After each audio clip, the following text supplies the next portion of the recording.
Hello, Swepsonville UMC. My name is Lucas Hong, and I am one of your two summer interns.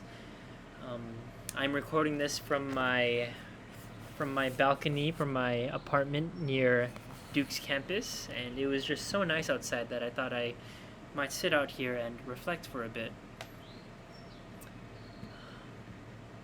In case you haven't had the chance to know me yet, my name is Lucas Hong, and I am 24 years old. Um, I am Korean American, but I was born and raised in California.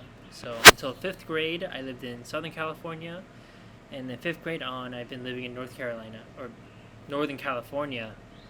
Um, my parents were born and raised in South Korea, but moved here before me and my sister were born.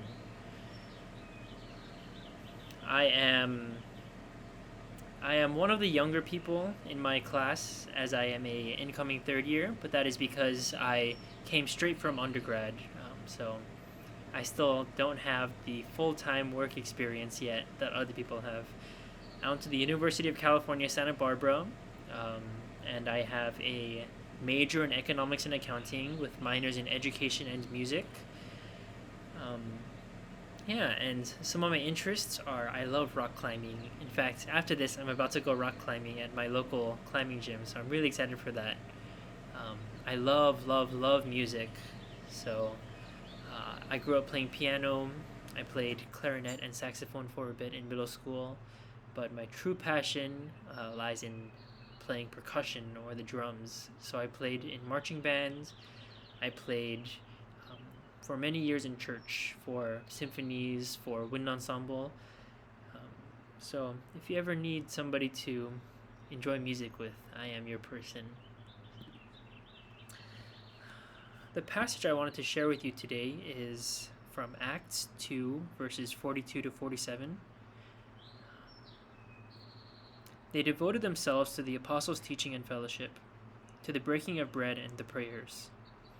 Awe came upon everyone, because many wonders and signs were being done by the apostles. All who believed were together and had all things in common. They would sell their possessions and goods and distribute the proceeds to all as any had need. Day by day, as they spent much time together in the temple, they broke bread at home and ate their food with glad and generous hearts, praising God and having the good will of all the people. And day by day the Lord added to their number those who were being saved.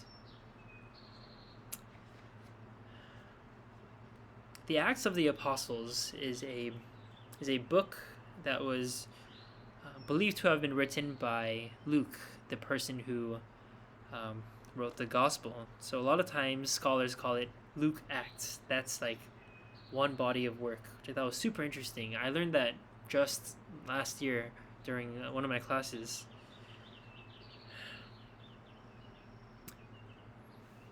My a ministry at my home church calls itself Acts Ministry, a church that serves, and their motto Bible verse was Acts 2:42, which I just shared, where it says they devoted themselves to the apostles' teaching and fellowship, to the breaking of bread and the prayers. And I think this is such a good example for churches nowadays. This is basically the first church that um, was put up after Jesus passed away. Um, in Acts, people like to think that the New Testament is a lot of sunshine and flowers, but thinking about it, a lot of these people personally knew or were tightly connected to Jesus' ministry, and knowing that he died, but that you have to fulfill this huge commission to disciple um, to all people of all nations. That is like such a big thing, but these people did it in such a humble way that I see in our church as well as in Stone Soup Ministries.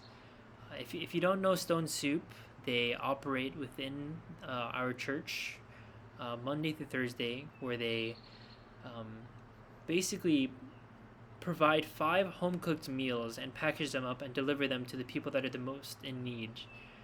They are a non-profit, and they all of their food are donated, and they They like brainstorm what dishes to make, and they work super hard. Yeah, all this is volunteer work, which is so great. And what I think is so interesting is not everybody in Stone Soup is Christian, but there's so many things that we can learn from them. Um, Also through collaboration with them.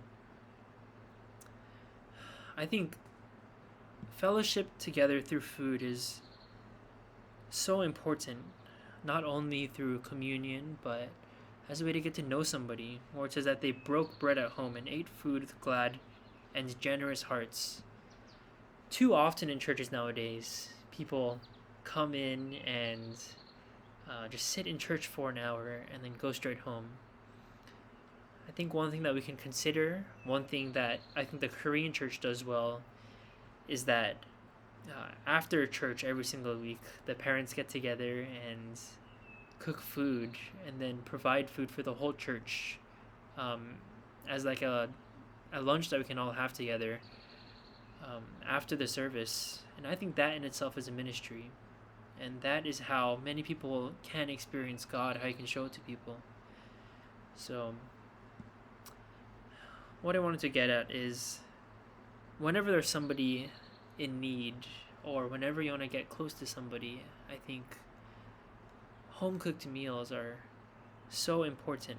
And that is also how the first church did this.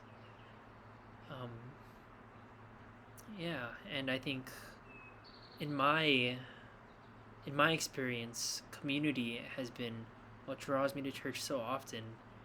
And that is also what I love about Swepsonville, where everybody's so kind to each other and where there's such a strong community and a bond, especially in this small town.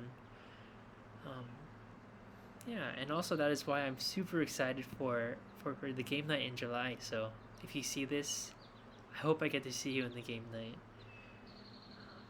Well, that was my short introduction and short sharing of a passage that means a lot to me. So I hope to see you soon, and tell me how I did in this video if you have seen this. All right.